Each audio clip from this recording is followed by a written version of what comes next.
Hi, this is Mary Michon at Bensell Greenhouse in Toledo, Ohio.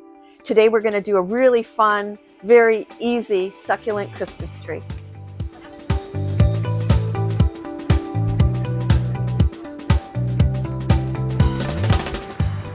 So I've started making these Christmas trees in September. They're so fun and easy. If you are a succulent lover or you have a lot of succulents at your house, if you've grown them outside in the summertime and brought them in for the winter, they could use some trimming. And so this is just going to be a really fun, easy little DIY for you to do. You can start it a month ahead. You can start it a few weeks ahead. Very easy for you to do by yourself. You can do it as a group, or you can even do it with small children.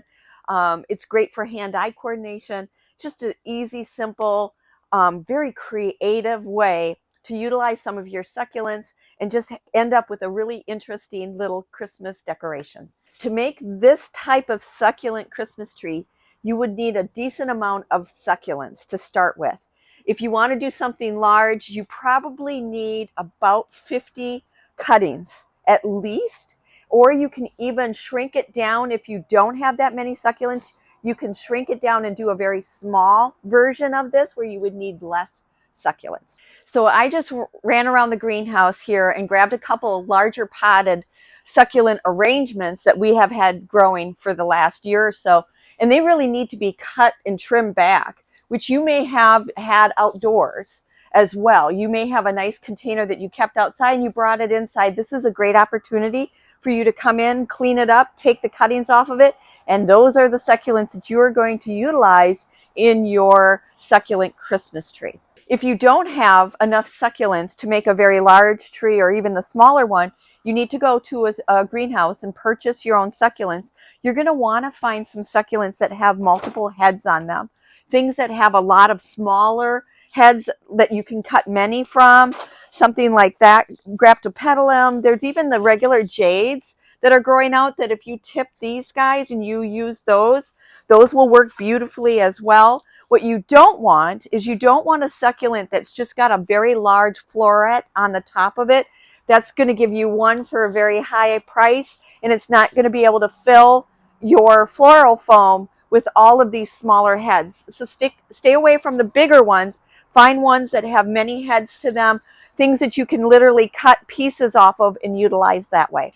All right, so you've gathered your succulents, you've cut them, you've brought them to your workstation. I'm going to show you how to cut them in a minute, but the next thing you need to do is you need to get your own floral foam. This is Oasis brand floral foam. It's soft, it's very pliable, it takes fingerprints. When you touch it, very, very soft. And you want to use this variety, and this variety only, is because when it gets wet and you water it in and it gets wet, the stems of your succulents push very nicely into it. You do not want to get something that is more like, it's more foam. It doesn't hold the water. It may hold the stems for a little bit, but because the water's not in there, the stem shrivels and they tend to fall out. So you don't want to use anything other than this really nice, soft Oasis floral foam.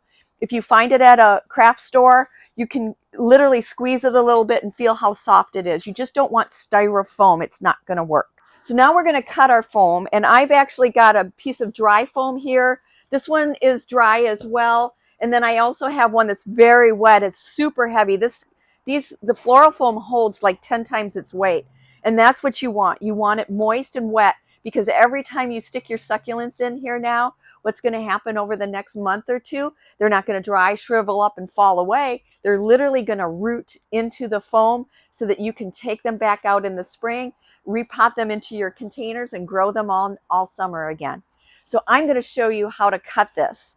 I've done a few different types of things with my floral foam when I've cut it, and I just find that this shape just seems to work well for me.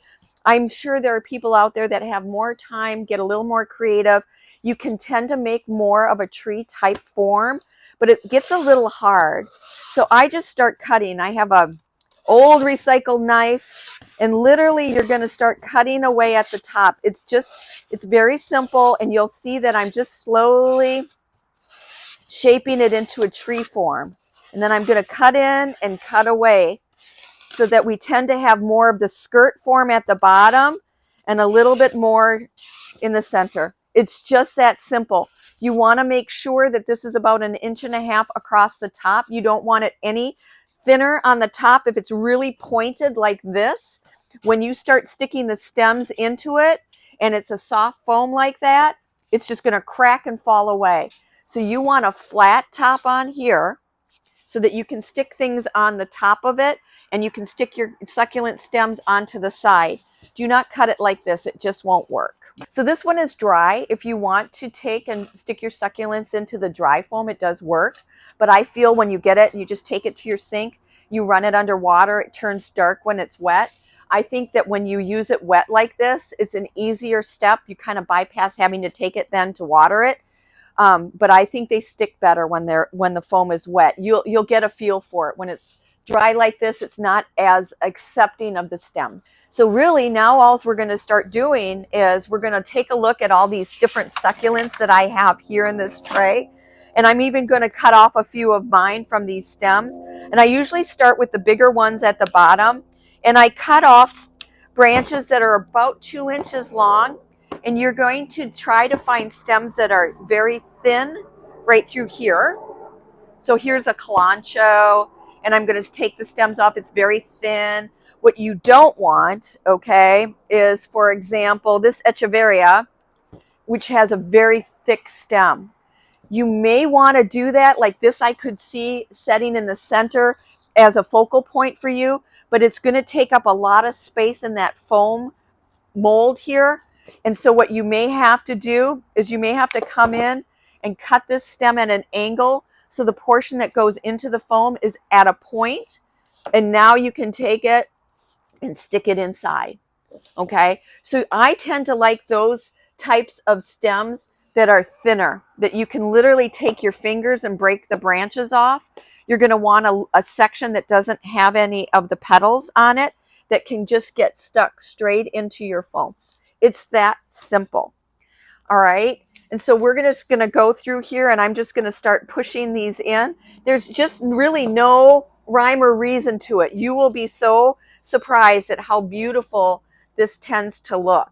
The biggest issue that I have is really making sure your stems don't have anything stuck to the side of them so that they can push into the foam easier. So I'm just going to stop for a minute. I'm going to go and I'm going to fill this in, and then I'm going to show you some other techniques, some things that you can fill in if you don't have enough succulents. All right, so we're building our Christmas tree, and let's say you don't have enough succulents. You've got a lot of bare spots. I do like the green floral foam because it tends to hide open spots really nicely anyway. But if you don't have enough succulents, or you really want to jazz this thing up, there's so many different things you can do. This is like dollar store stuff. Look at that. You can put a topper on it. You don't have to use succulents for that. I bought little packages of little balls that I use either floral sticks with. They come with a wire attached. If you don't have those, again, just bread twist ties. I've got them twisted on here, and I twist it and I strip the green portion or the material portion off of it, and it makes a nice piece of metal. Now all you have to do is take that and put it in there. You can literally just have a number in all those open spots that you might have where there are no succulents. You can literally embellish your tree if you want, or just keep it natural. I've also got some little berries. I kind of twist those. They're on wire. There's so many different options. Let's see so you can see it. You can just stick your berries in like this. Or I've gathered pine cones on my dog walks. I gather pine cones, and you can do the same thing with a pine cone and stick it on your pick stick if you have it, or just your regular bread twisty ties. And now you can just stick a pine cone in and do that throughout in all those empty spaces. And you're going to end up with this just really interesting, unique little Christmas tree. And then I've also have things like little dollar store. You could even put lights on it. You can string your own lights. This is battery operated, and you can literally just turn the lights on. And it's just not working. So It's okay. You get the point. But there's little tiny little Christmas ornaments. There's those little tiny little glass like white little lights, those little tiny little lights. You can put those on. It's just so easy to do this. And the sky's the limit. I also sometimes come through and just put foliage plants if you have some foliage at home, and I just stick them in there. What's happening when you stick all of these plant materials into the foam and it's kept moist, what happens now is all your succulents are going to root in that floral foam over the next 2 months, and you're just going to take it to your sink like this. You're going to hold it on its side, turn the water on, run the water through, the floral foam becomes very heavy wet, and now your succulents are going to take root. This small little tree right here, this guy I did in September. So when you give a little jerk to this, there's resistance. I know there's roots on here. So enjoy making these. They're so much fun. It just gives you a nice amount of succulents to utilize in the spring and summer. And just have fun and get creative.